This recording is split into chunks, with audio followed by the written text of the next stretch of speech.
शिक्षा का सार मनुष्य पहले आया, धर्म बाद में बने। मनुष्य धर्म के लिए नहीं बनाया गया, बल्कि धर्म मनुष्य के लिए बनाया गया है, ताकि वह प्रभु की प्राप्ति के आनंद का अनुभव कर सके।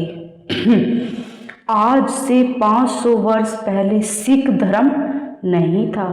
1300 वर्ष पहले इस्लाम अस्तित्व में नहीं आया था। 2000 वर्ष पहले किसी ने ईसाई धर्म का नाम नहीं सुना था और 3000 साल पहले किसी को बौद्ध धर्म का पता तक नहीं था।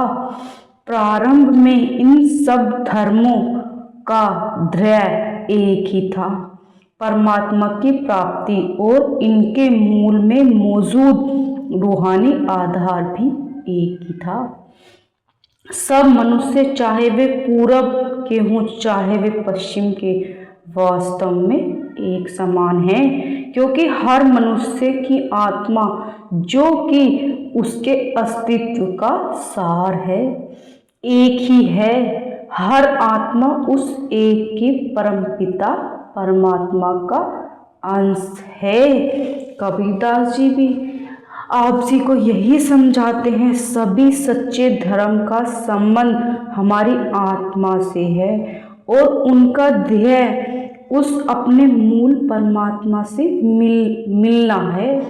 इसलिए सब धर्मों का मूल रूप और धैर्य समान है, चाहे वे किसी भी समय या किसी भी देश में शुरू हुए हों। उन सब महात्माओं ने जिनकी शिक्षा के आधार पर धर्म शुरू हुए हैं, इस बात पर जोर दिया है कि परमात्मा हमारे अंदर है। लेकिन पुरोहित, आचार्य, इमाम, पदारी आदि जो इन पहुँचे हुए महात्माओं के बाद आए, उनमें लोगों को अंतर में ले जाने और प्रभु से मिलान करवाने सके योग्यता और ताकत नहीं थी। इसलिए उन्होंने सच्चे अंतर्मुखी धर्म को बाहरमुखी रूप में दे दिया और बाहर के रीति रिवाज को ही पूरे ध्यान देना शुरू कर दिया।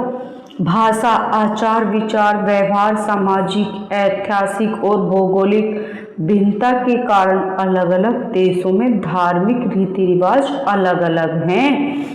मूल आध्यात्मिक सत्य को प्रकट करने के लिए लोगों ने परमात्मा के अलग अलग नामों को बाहर बना लिए हैं और पूजा स्थान तथा अलग अलग धर्मशास्त्रों में लिखी गई कथाओं को ही ज्यादा महत्व देना शुरू कर दिया।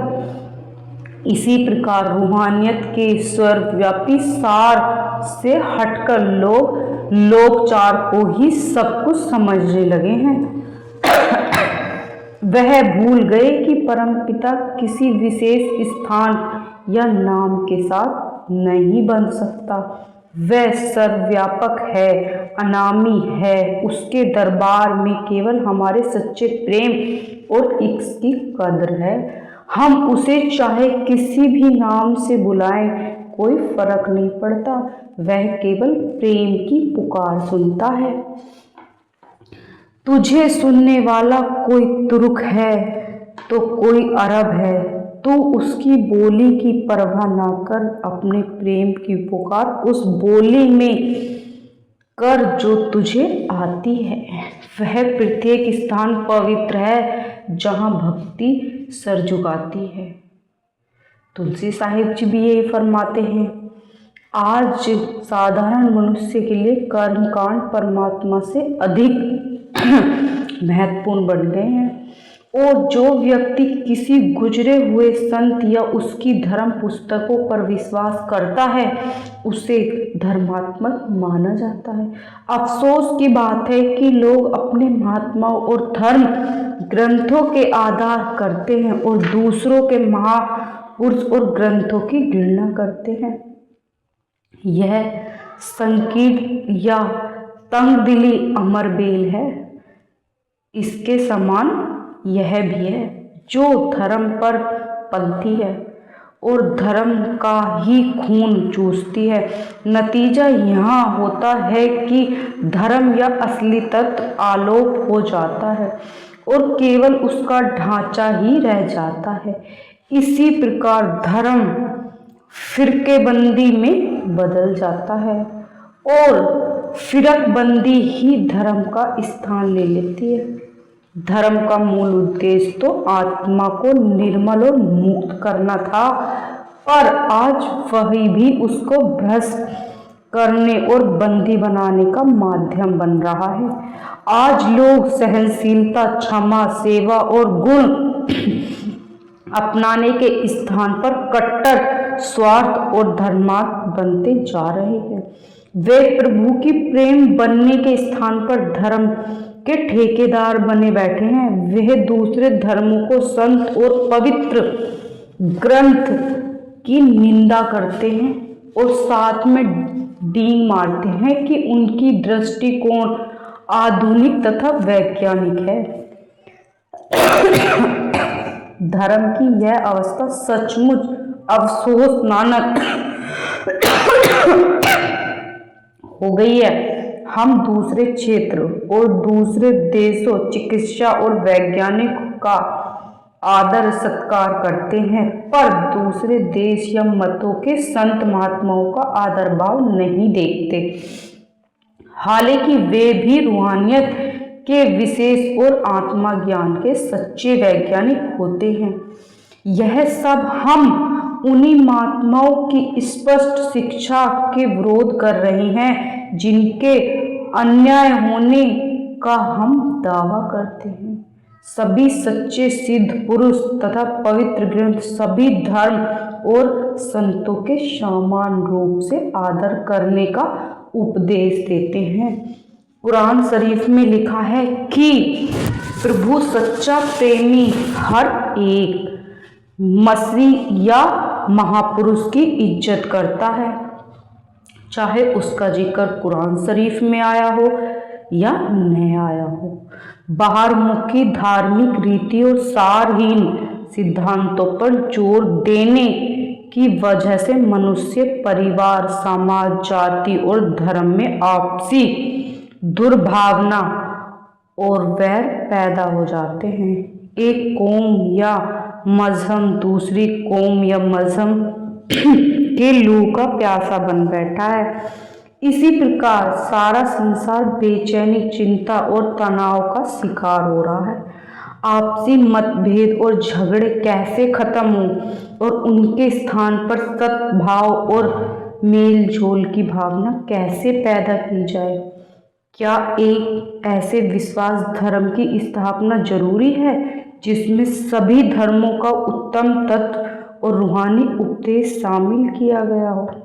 यह एक ऐसा स्वप्न है जो कभी साकार नहीं हो सकता, क्योंकि कौन जानता है कि इन अनेक धर्मों में से क्या अपनाने योग्य है और क्या त्यागने के योग्य है।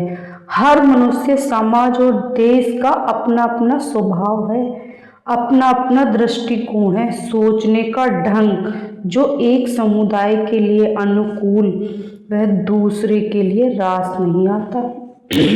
इस समस्या को निपटाने का एक ही तरीका है और वह एक ही रूहानियत को एक ही विज्ञान के रूप में संसार के आगे रखना। मनुष्य जिस धर्म को चाहे उसका अनुयायी बना रहे हैं, पर साथ में रूहानी विज्ञान अभ्यास करने का अंतर में अपनी आत्मा को परम पुरुष के साथ जोड़ने में लगा रहे हैं। यही मनुष्य का निजी रूहानी धर्म है। यह व्यक्तिगत रूप में अंतर में परमात्मा को प्राप्त करना ही धर्म का सच्चा सार है। किसी गुजरे हुए महात्मा या उसकी वाणी में विश्वास करने या किसी खास रीति रिवाज को पालने करने या धर्म के सार तत्व के साथ कोई संबंध नहीं है।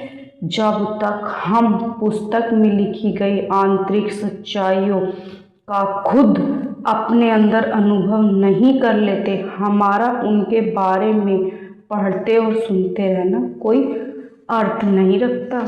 संत द्वारा बताया गया सूरत शब्द योग ही असली धर्म है, जिसके द्वारा मनुष्य अपने अंतर में परमात्मा को प्राप्त कर सकता है। परमात्मा को प्राप्त करने के लिए जिज्ञासा और अपने शरीर के अंदर ही उसी प्रकार प्रवेश करना पड़ेगा जिस प्रकार एक विज्ञान का विद्यार्थी अपनी प्रयोगशाला में प्रवेश करता है। साइंस या विद्यार्थी बाहर का दरवाजा बंद कर लेता है ताकि किसी प्रकार का शोर गुल उसके ध्यान को ना भटकाए। प्रयोग के लिए आवश्यक औजार उन्हें साफ कर लिया गया है कि पास में मेज पर रख लिए जाते हैं। उसका अध्यापक उसके निकट ही खड़ा रहता है और वह अपने अध्यापक की हिदायत के अनुसार प्रयोग शुरू करता है। उसका पहला या दूसरा प्रयास भले ही सफल न हो, पर अंत में वे अवश्य सफल होता है। इसी प्रकार आत्मिक अभ्यासी अपने शरीर के अंदर अपनी वृत्ति या रुख को मोड़ता है और बाहर के द्वारा बंद करके अंदर का द्वार खोलता है। इस अंदर जाने का अर्थ अपना ध्यान या ख्याल को बाहर से समेटकर शरीर के अंदर उसके स्थायी केंद्र पर स्थित करना। दूसरे शब्दों में बाहरी संसार में फैले हुए तथा शरीर के कण कण में समाकर उससे गतिशील कर रहे ख्याल को आंखों के बीच में तीसरे तिल पर समेटकर लाना है, यहाँ तक कि जिज्ञासा को अपने शरीर की कोई भी शुद्धि न रहे। उस समय अभ्यासी को अपने रूहानी मार्गदर्शक अर्थात सतगुरु के स्वरूप का ध्यान करना चाहिए, ताकि उसका ख्याल को टिक कर खड़े होने के लिए चंचल मन को वश में करने का एकमात्र उपाय गुरुमुखी संगीत है। मौलाना रूम भी अपनी मस्तानी में फरमाते थे कि यह नफ्स या मन बिना मुर्शिद के शरण लिए कभी नहीं मरता। हेच न कुसद नफस रा जुज झिल्ले पीर। जब संत सतगुरु अपने सत्संग में आत्मा और परमात्मा के संबंध पर प्रकाश डालते हैं तो मन की सब शंकाएं दूर हो जाती हैं और परमात्मा से मिलाप का असली तरीका स्पष्ट रूप में समझ आ जाता है। अमीर गरीब, ऊंचे नीचे, नेक और पापी सबको संतों के सत्संग से लाभ पहुंचता है, कोई उससे खाली नहीं रहता। संतों के सत्संग में न किसी के प्रति दोष होता, न घृणा, न वैर, उसमें न किसी की निंदा की जाती वहाँ और न विरत बातें। सच्चे सत्संग में केवल परमात्मा और उसके सच्चे नाम की महिमा होती है। गुरु नानक साहिब सत्संग के बारे में कहते हैं कि उसी को सत्संग समझना चाहिए जिसमें केवल एक नाम का बखान हो। सत्संग वह रूहानी पाठशाला है जिसमें परमात्मा ने प्रेम और भक्ति की विधि सिखाई जाती है। यह एक अनोखी धोबी घाट है जहाँ मन की मैल धुलते हैं और वहाँ निर्मल हो जाते हैं। सत्संग सब तीर्थ यात्रा से उत्तम तीर्थ है क्योंकि उसमें सुनने के अनेक प्रकार के पाप कट जाते हैं और मन विकारों से मुक्त हो जाता है। यदि किसी को परमपिता परमात्मा की प्राप्ति की तड़प है तो उसे चाहिए कि वह प्रभु के प्यारों की संगीत ढूंढे, क्योंकि उनके कुछ ही क्षणों के साथ भी असंख्य गुनाहों से छुटकारा दिलाने में समर्थ रखते हैं। संत की संगीत ही जन्म जन्मांतों के खोए जीवों को जगाकर उन्हें आत्मिक चेतनता प्रदान कर सकते हैं। सत्संग दो प्रकार का है, बाहरी और आंतरिक। बाहरी सत्संग है सतगुरु की उपस्थिति में रहना, उनके उपदेश को सुनना, और इसके द्वारा मन पवित्र होता है, भक्ति भावना उत्पन्न होती है। बाहर के सत्संग से यह आंतरिक सत्संग की प्राप्ति होती है। आत्मा को शब्द या नाम के साथ जोड़ना और रूहानी मंडलों में प्रवेश करना आंतरिक सत्संग है। यह सत्संग अंत में आत्मा के लिए अपने मूल स्रोत में लीन होने का साधन बनता है।